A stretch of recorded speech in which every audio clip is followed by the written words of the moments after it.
Kaixo lagunak, zemon zaudete? Begira, nik gaur saioa atzetik aurrera astera nator. Zarraro ez da, normalki ikusi. Agurrak saio bukaeran izaten dira. Esango dizuet ere bai niri agur esatea pixka kosta egite zaidala, tristetzen haute agurrek normalki. Baina gaur agur honek oso pozik nauka. Badakizu zergatik?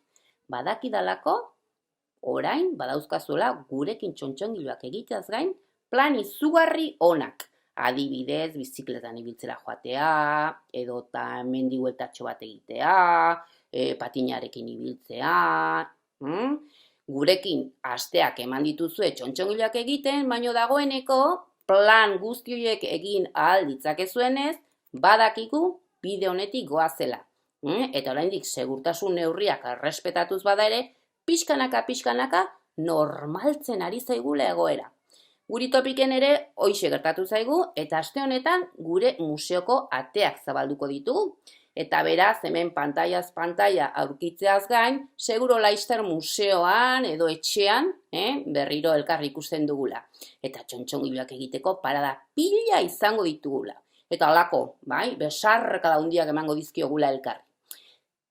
Gaurko saioa beraz, gure azken saioa izango da, hemen pantaiaz pantaia, baina horrek ez du esan nahi, ideiari gabe gatozela. Gaur, ideia paregabe batekin gatoz, eta badaki denok eukiko duzuela gaurko txontxongilo egiteko materiala. Izan ere, zapatekin egingo baitugu lan. Sandaliak, botak, etxeko zapatillak, korrika ibiltzeko zapatillak, denok ziur badaukazuela, oinetakoren bat, azkar hartu, eta txontxongilo bat egiteko balio izango diguna. Ikusi. Adibidez, ikusten duzu txontxongilotxo hau? Ikusi. Kaixo, hitz egin eta guzti egiten du. Badakizu nola egin dudan? Etxeko zapatilla txiki bat hartuta.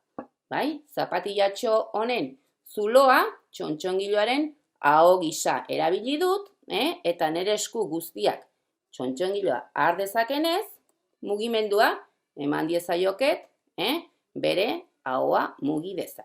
Ze jarri diot? Begira. Egurrezko, gauza asko jarri ezazkiekezue, txontxongiloei, baina ni txontxongiloni jarri diot egurrezko bolatxo bat, begi gisa, eta gero ikusi. Zauten duzu material hau? Horriak zulatzen ditugunean, zulatutako zulotxoa apurtzen bazaigu, halako pegatinatxo bat jartzen diegu. Pegatinatxo hau erabili dut, hemen egurrezko bolatxoan, pik jarrita ikusi. Alde bakoitzean, eta barrukaldea errotulki batez pintatu egin diot. Eta gero, halako betile eder batzu jarri dizkiot kartulinaz egindakoa. Ikusten duzue? Zer da interesgarriena? Mugimendua ikusten duzue? Txontxongiloak gauza asko konta ditzakela eta istorio pila egin ahal izango dituzuela berarekin.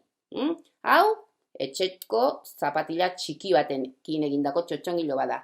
Aldiz ikusi, botatxo bat baduzue, ikusi botatxo, beste etxeko, etxean ibiltzeko halako botatxo txiki bat, ikusi zegin dudan. Botatxoaren ahoa, ikusi, alaxe doblatu dut, ezpainak bezala, ezpain gisa, ikusi, aurkitu behar diozue, zapatak ematen duen aukera, txontxongiloak, kanta dezan, edo nahi duzuena, egin dezan.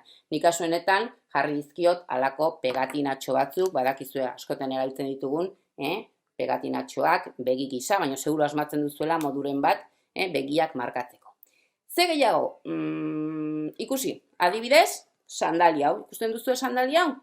Da uretan ibiltzeko txankletatxo bat, txankletatxo honi, ikusi, halako pelota, pinpon pelota batzuk jarri dizkiot, begi gisa, ikusi, bere forma errespetatuz, beste hemen, dago, lurra erorita, ikusi, zulotxoak errespetatuz, ikusi, tik, eta gometxa batzuk jarrita, ikusi, zer nolako aurpegik eraman diodan, piztinako igerilekura joateko halako txankleta bati. Nere eskua kasunetan ez da zapatilan bezala gertatzen, ezin du bere horretan oinetako guztia hartu. Baina aurki dezakegu beti frogatu, zapata bakoitzak egin dezakena ikusi. Haserre dirudie, Asarre dagoen txontxongilo bat egiten dugu. Umore txarrez badoa. Ikusten duzue, fijatu ezkeo beti bezala, zapatak berak duen forman, seguro, aurkitu dezakezuela, mugitzeko modu bat, hitz egiteko modu bat, beti ere, hanka sartzeko zulo hori hau gisa erabiltzen baduzue. Zer gehiago ikusi? Korri egiteko zapatilla batekin. Zegin dudan, beste txontxongilo bat ikusi. Oi, hau triste dago, seguro ez dela konturatu, gaurko agurra, agur pozgarri bat dela. Nola egin dudan, esango dizuet, begira. Zapatilan, lokarrietan, halako begitxo batzuk, besterik gabe lotu ditut. Begi hauek dira, eraztun gisa, erabiltzen dira begi hoietakoak, eta ez dut beste ezer egin behar izan ikusi. Kasu honetan, oinetakoaren zuloa, bai, modu honetan manipula dezaket, eta txotxongilo, triste doan txotxongilo bat, egin dut ikusi. Badoa triste hor gure txotxongila, ez da konturatu gaur, oso pozik gaudela, ez da. Eta ze deritzozue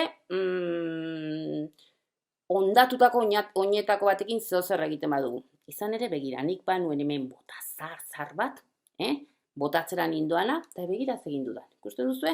Hau nire zapatia zar bazan, eta botatzera nindoala, otu zaiz zeozer egin dezakedala berarekin. Ikusi egin dudan. Kopeta gisa, lengüeta edo barrukaldean gelditzen den zatitxo hau, kopeta gisa jarri diot, lotu egin dut pixka bat estutzearren hemendik, bere lokarriekin, eta azken zulotxoa errotulki batez, errotulki permanente batez, olakoak, erabiltzen ditugunak ere askotan, markatu egin dut. Ikusten duzu? Beti eta guzti jarri diot. Ikusi? Ikusten duzu? Hautsitan eukan zati aprobetxatu dut, hau gisa, suge badiru ezta, gero jakin beharko dugu zer pertsonaia egiten dugun beti bezala, baina ikusi, baldin baduzue, oinetakoren bat botatzear, begiratu zazue, ea zertan bihur dezakezuen. Ikusten duzue zapatekin ere txotxongilo pila egin ditzakegula. Eta nik uste dut gaurkoz bukatu dugula.